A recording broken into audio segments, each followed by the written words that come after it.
이 현상은 왜 벌어지냐면 여러 방면에서 비호감을 받고 있다라고 하는 건데 일단 범국민의힘 진영에서는 네. 저 사람은 배신자다, 집 나간 사람이다 이렇게 보는 게 있고 민주당 쪽에서는 윤석열 대 이준석 싸울 때는 이준석을 응원해왔지만 네. 지지하지는 않을 거다. 저 사람은 범국민의힘이다 이렇게 생각을 하는 거예요. 그럼 제3지대 유권자들은 어떻게 생각하느냐.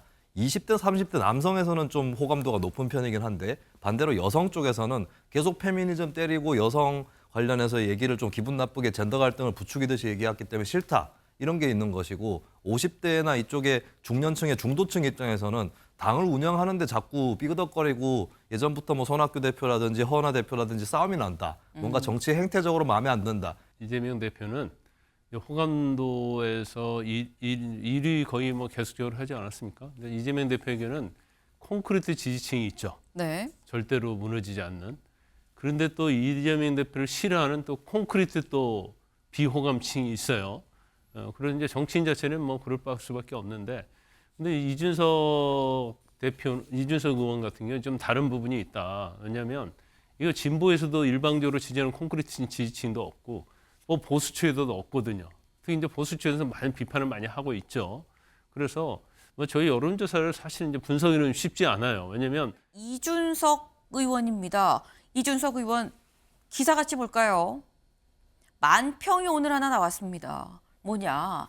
대선 주자 호감도 조사라고 해서 나왔어요. 이준석 의원 이거 보고 있죠. 1위 개혁신당 이준석 45%. 2등이 민주당 이재명 대표예요. 41%. 1위가 이준석 의원이다.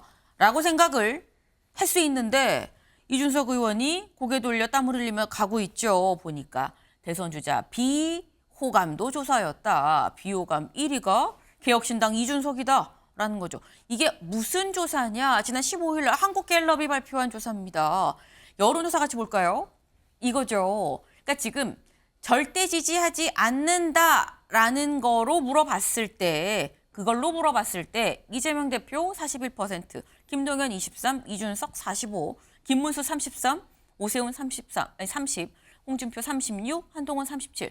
그러니까 여기는 30%대이고요. 김동연 20%대. 그러니까 이 지금 현재 이 보수는 다 30%대, 그리고 야당 쪽, 이 여당 쪽은 30%대, 이 야당 쪽은 이재명 대표가 사실 그동안 항상 비호감도로 따졌을 때는 1위를 지켰었는데 이번에 이준석 대표가 1위를 했다라는 거죠. 이건 김수민 의원님, 이유가 뭐라고 보십니까? 사실 이런 현상은 이번이 처음은 아니고요. 예전에도 비호감도 조사에서 자주 1위를 해왔었습니다. 이재명 대표 같은 경우는 지금 비호감도 41%가 나왔는데, 그러니까 네. 절대 지지하지 않는다에 국한해서 41%가 나왔는데, 네. 다만 적극 지지한다 하고 지지 의향이 있다. 또 합치면은 41% 정도 비슷하게 절대 지지하지 않는다가 비슷하게 나오는데, 이준석 의원의 경우는 지지할 거다 혹은 지지 의향이 있다를 합쳐도 별로 되지 않는 그런 상태에서 비호감도만 높게 나온 거거든요. 이 현상은 왜 벌어지냐면 여러 방면에서 비호감을 받고 있다라고 하는 건데 일단 범국민의힘 진영에서는 네. 저 사람은 배신자다, 집 나간 사람이다 이렇게 보는 게 있고 민주당 쪽에서는 윤석열 대 이준석 싸울 때는 이준석을 응원해왔지만 네. 지지하지는 않을 거다. 저 사람은 범국민의힘이다 이렇게 생각을 하는 거예요. 그럼 제3지대 유권자들은 어떻게 생각하느냐. 20대, 30대 남성에서는 좀 호감도가 높은 편이긴 한데 반대로 여성 쪽에서는 계속 페미니즘 때리고 여성 관련해서 얘기를 좀 기분 나쁘게 젠더 갈등을 부추기듯이 얘기했기 때문에 싫다. 이런 게 있는 것이고 50대나 이쪽에 중년층의 중도층 입장에서는 당을 운영하는데 자꾸 삐그덕거리고 예전부터 뭐 손학규 대표라든지 허은하 대표라든지 싸움이 난다. 뭔가 정치 행태적으로 마음에 안 든다. 이런 네. 것들이 두루 결합이 되다 보니까 진보, 중도, 보수 이쪽 세 방면 모두에게 좀 호감을 받지 못하는 그런 결과가 된 것이 아닌가.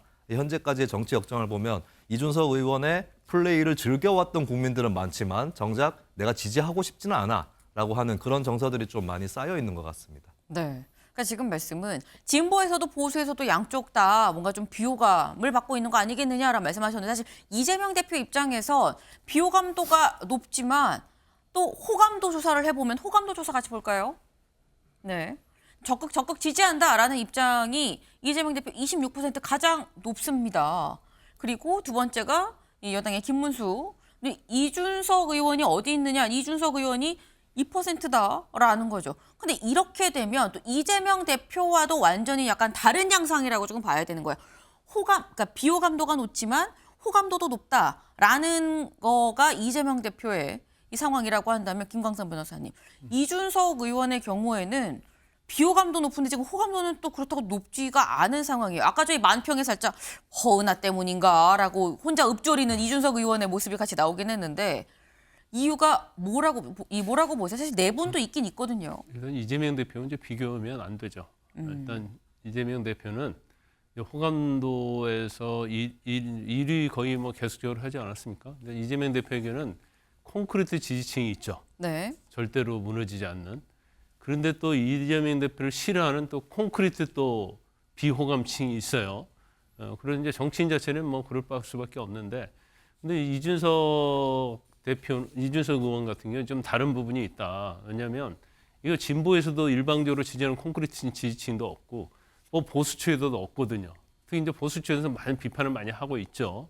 그래서 뭐 저희 여론조사를 사실 이제 분석하기는 쉽지 않아요. 왜냐하면 이재명 대표하고 비교를 해버리면 네. 사실 이제 차원이 좀 다른 문제가 있거든요. 그래서 어차피 이번에 어떤 조기 대선이 치러지게 되면 양당 구도로 갈 수밖에 없다. 그러면 이준석 대표가 과연 이 양당 구도에서 더군다나 이제 탄핵이라는 엄청난 사건이 있었잖아요. 그러면 더 양당 구도로 갈 가능성이 크다, 이번 대선 자체는. 그러면 이준석 대표가 아마 호감도에서 굉장히 높게 나온 것에 대해서는 굉장히 고무될 수 있지만, 제가 볼 때는 저것이 이렇게 아주 큰 의미가 있는 것 같지는 않다, 이런 생각을 합니다. 네. 또 이재명 대표와 이준석 의원의 경우는 좀 또 다르게 봐야 된다라고 또 말씀을 하셨어요. 어쨌거나 이준석 의원의 경우에는 썩 기분 좋은 여론조사 결과는 아니긴 하죠. 이준석 의원 기름이 떨어지면 뛰어서라도 가겠습니다라고 얘기를 했는데 상당히 이 여론조사 결과를 보고 앞으로 뭔가 수정을 해야 될 것 같은데라는 부분이 있지 않을까라는 생각을 좀 같이 해봅니다.